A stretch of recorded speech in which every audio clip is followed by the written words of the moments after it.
ప్రతి ఒక్కరూ ఉద్యోగస్తులు ఎదురు చూస్తూ ఉన్నారు. మొన్నటికి మొన్న ఈ యొక్క దసరా టైంలో కానీ దీపావళి టైంలో కానీ మరి ఉద్యోగస్తులు పెన్షనర్స్ ఎదురు చూశారు. అట్లీస్ట్ డిఏ అన్నా ఇస్తారని చెప్పేసి కూడా డిఏ కానీ లేకపోతే ఐఆర్ కానీ ఈ ప్రభుత్వం ఏది కూడా అనౌన్స్ చేయలేదు.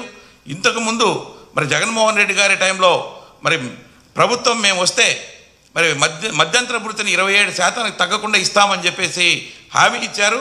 తదనుగుణంగా మరి జగన్మోహన్ రెడ్డి గారు ప్రభుత్వం వచ్చిన తర్వాత 27% మధ్యంతర భృతిని మరి ఆనాడు ఇచ్చినటువంటి సంఘటనను కూడా ఈ సందర్భంగా నేను గుర్తు చేస్తూ ఉన్నాను. అదేవిధంగా ఉద్యోగస్తులకు రావాల్సినటువంటి హామీలన్నీ రావాల్సినటువంటి బకాయిలు మేము వచ్చిన తర్వాత ఇస్తామని చెప్పేసి కూడా కూటమి ప్రభుత్వం ఆ రోజు హామీ ఇచ్చి ఉన్నారు.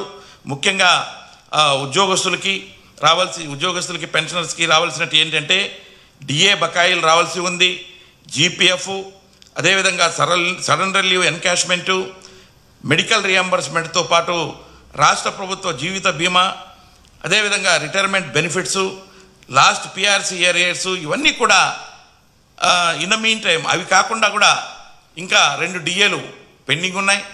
ఆ 2 డిఏలు కూడా చాలా రాష్ట్రాలలో కూడా అందరూ ఆ యొక్క డిఏలను కూడా రిలీజ్ చేయడం జరిగింది. కాబట్టి ఆ 2 డిఏల్ని అదేవిధంగా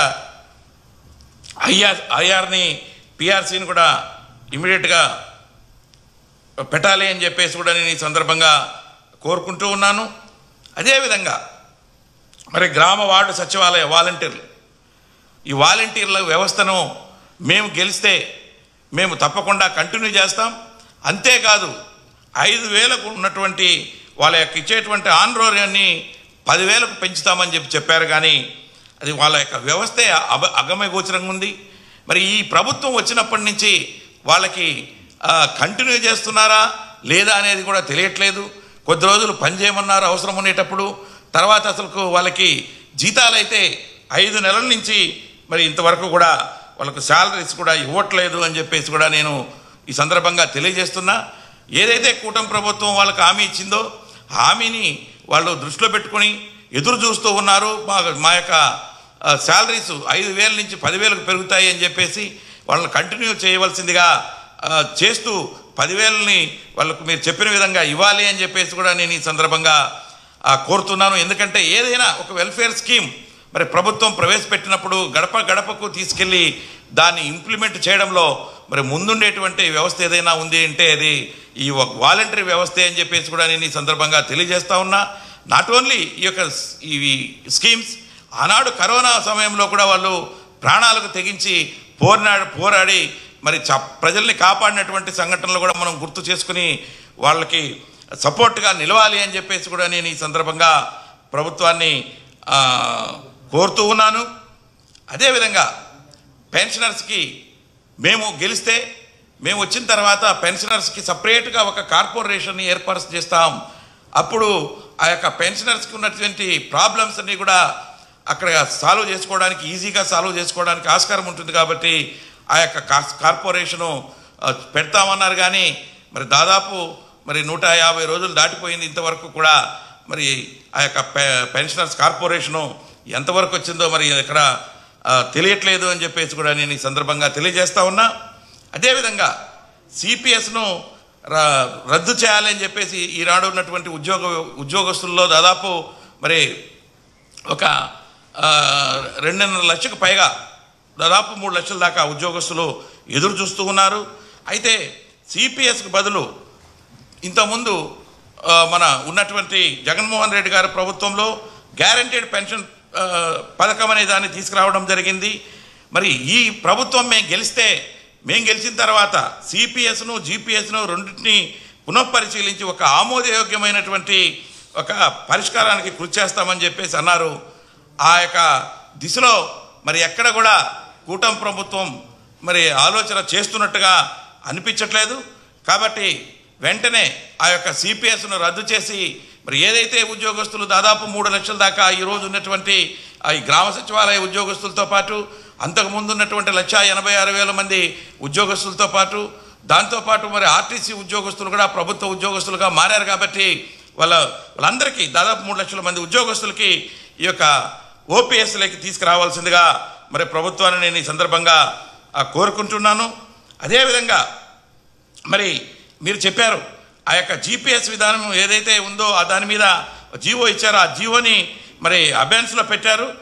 దాని తర్వాత ఏంటనేది విషయము ఇంతవరకు కూడా ఫర్దర్గా ఇన్స్ట్రక్షన్స్ ఏవి రావట్లేదు. మరి అది సిపిఎస్లో ఉన్నట్ట, లేకపోతే ఓపీఎస్కి వెళ్తున్నట్ట, లేకపోతే ఇంకొక ఏదన్నా కొత్త స్కీమ్ని మీరు ఇంప్లిమెంట్ చేయబోతున్నారా అనేది ఈ రోజున సిపిఎస్లో ఉన్నటువంటి ఉద్యోగస్తులంతా కూడా ఎదురు చూస్తున్నారు. కాబట్టి దాని మీద కూడా త్వరలో ఒక డెసిషన్ తీసుకోవాలి. ఏంటంటే కేంద్ర ప్రభుత్వం కూడా ఆలోచించి ఒక జీపీఎస్ తరహాలో మనం ఏదైతే ఇక్కడ ఇంతకుముందు ఉన్నటువంటి ప్రభుత్వం ఒక జీపీఎస్ తరహాలో సెంట్రల్ గవర్నమెంట్ కూడా ఒక స్కీమ్ను తీసుకురావాలనేటువంటి కొంచెం మార్పులతో తీసుకురావాలని వాళ్ళు కూడా ఆలోచిస్తున్నారు. కేంద్ర ప్రభుత్వం 10,000ని వాళ్ళకు మీరు చెప్పిన విధంగా ఇవ్వాలి అని చెప్పేసి కూడా నేను ఈ సందర్భంగా కోరుతున్నాను. ఎందుకంటే ఏదైనా ఒక వెల్ఫేర్ స్కీమ్ మరి ప్రభుత్వం ప్రవేశపెట్టినప్పుడు గడప గడపకు తీసుకెళ్ళి దాన్ని ఇంప్లిమెంట్ చేయడంలో మరి ముందుండేటువంటి వ్యవస్థ ఏదైనా ఉంది అంటే అది ఈ వాలంటరీ వ్యవస్థే అని చెప్పేసి కూడా నేను ఈ సందర్భంగా తెలియజేస్తా ఉన్నా. నాట్ ఓన్లీ ఈ యొక్క ఇవి స్కీమ్స్ ఆనాడు కరోనా సమయంలో కూడా వాళ్ళు ప్రాణాలకు తెగించి పోరాడి మరి ప్రజల్ని కాపాడినటువంటి సంఘటనలు కూడా మనం గుర్తు చేసుకుని వాళ్ళకి సపోర్ట్గా నిలవాలి అని చెప్పేసి కూడా నేను ఈ సందర్భంగా ప్రభుత్వాన్ని కోరుతూ ఉన్నాను. అదేవిధంగా పెన్షనర్స్కి మేము గెలిస్తే మేము వచ్చిన తర్వాత పెన్షనర్స్కి సపరేట్గా ఒక కార్పొరేషన్ని ఏర్పాటు చేస్తాం.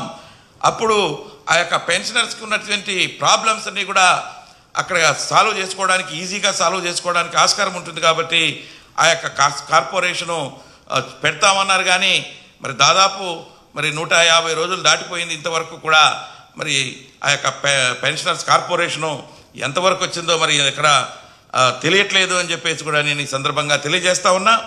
అదేవిధంగా సిపిఎస్ను రద్దు చేయాలని చెప్పేసి ఈనాడు ఉన్నటువంటి ఉద్యోగస్తుల్లో దాదాపు మరి ఒక 2.5 లక్షలకు పైగా దాదాపు 3 లక్షల దాకా ఉద్యోగస్తులు ఎదురు చూస్తూ ఉన్నారు. అయితే సిపిఎస్కి బదులు ఇంతకుముందు మన ఉన్నటువంటి జగన్మోహన్ రెడ్డి గారి ప్రభుత్వంలో గ్యారంటీడ్ పెన్షన్ పథకం అనే దాన్ని తీసుకురావడం జరిగింది. మరి ఈ ప్రభుత్వం మేము గెలిచిన తర్వాత సిపిఎస్ను జీపీఎస్ను రెండింటినీ పునఃపరిశీలించి ఒక ఆమోదయోగ్యమైనటువంటి ఒక పరిష్కారానికి కృషి చేస్తామని చెప్పేసి అన్నారు. ఆ యొక్క దిశలో మరి ఎక్కడ కూడా కూటమి ప్రభుత్వం మరి ఆలోచన చేస్తున్నట్టుగా అనిపించట్లేదు. కాబట్టి వెంటనే ఆ యొక్క సిపిఎస్ను రద్దు చేసి మరి ఏదైతే ఉద్యోగస్తులు దాదాపు 3 లక్షల దాకా ఈరోజు ఉన్నటువంటి ఈ గ్రామ సచివాలయ ఉద్యోగస్తులతో పాటు అంతకుముందు ఉన్నటువంటి 1,86,000 మంది ఉద్యోగస్తులతో పాటు దాంతోపాటు మరి ఆర్టీసీ ఉద్యోగస్తులు కూడా ప్రభుత్వ ఉద్యోగస్తులుగా మారారు. కాబట్టి వాళ్ళందరికీ దాదాపు 3 లక్షల మంది ఉద్యోగస్తులకి ఈ యొక్క ఓపీఎస్లోకి తీసుకురావాల్సిందిగా మరి ప్రభుత్వాన్ని నేను ఈ సందర్భంగా కోరుకుంటున్నాను.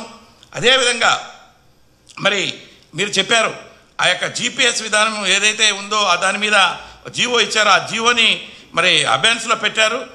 దాని తర్వాత ఏంటనేది విషయము ఇంతవరకు కూడా ఫర్దర్గా ఇన్స్ట్రక్షన్స్ ఏవి రావట్లేదు. మరి అది సిపిఎస్లో ఉన్నట్ట, లేకపోతే ఓపీఎస్కి వెళ్తున్నట్ట, లేకపోతే ఇంకొక ఏదన్నా కొత్త స్కీమ్ని మీరు ఇంప్లిమెంట్ చేయబోతున్నారా అనేది ఈ రోజున సిపిఎస్లో ఉన్నటువంటి ఉద్యోగస్తులంతా కూడా ఎదురు చూస్తున్నారు. కాబట్టి దాని మీద కూడా త్వరలో ఒక డెసిషన్ తీసుకోవాలి. ఏంటంటే కేంద్ర ప్రభుత్వం కూడా ఆలోచించి ఒక జీపీఎస్ తరహాలో మనం ఏదైతే ఇక్కడ ఇంతకుముందు ఉన్నటువంటి ప్రభుత్వం ఒక జీపీఎస్ తరహాలో సెంట్రల్ గవర్నమెంట్ కూడా ఒక స్కీమ్ను తీసుకురావాలనేటువంటి కొంచెం మార్పులతో తీసుకురావాలని వాళ్ళు కూడా ఆలోచిస్తున్నారు కేంద్ర ప్రభుత్వం.